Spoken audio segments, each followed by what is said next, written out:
Hi guys, நான் உங்கள் பிரதீபா. பொங்கலுக்கு 4 நாள் பூஜை தான் நான் கணிச்சேன். ஆனால் அது தப்புன்னு சொல்லிட்டு ஞாயிற்றுக்கிழமையும் திங்கக்கிழமையும் பூஜை போட்டாங்க. சரி, நீங்கள் நானா பண்ணிக்கோங்க. எனக்கு அந்த வடை பாயசம் மாதிரி தான் கண்ணுன்னு நான் உள்ளுக்குள்ளே நினச்சின்னு இருப்பேன். சின்ன வயசில் கூட இப்படி தாங்க, சாமி கும்பிட்ற வரைக்கும் சாப்பாடே தான் பார்த்துட்டு இருப்பேன். யாருக்கெல்லாம் இது போலவே தாட்ஸ் வரும்னு கமெண்ட்டில் சொல்லுங்கள்.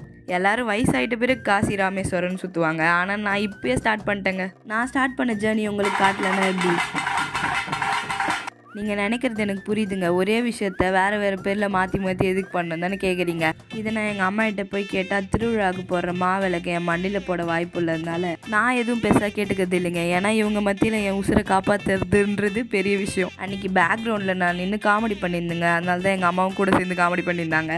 எல்லா அம்மாவுக்கும் டெரர் ஃபேஸ் இருக்குன்னு உங்களுக்கே தெரியும் தானே. இன்னைக்கு ஊர் திருவிழான்றதுனால ஊரே ஜெகன்னு மின்னிட்டு இருக்கு பாருங்களேன். போன வீடியோக்கான கடிஜோக்கோட ஆன்சர் என்னன்னு பார்த்தீங்கன்னா, பாம்புக்கு கால் இருக்கா?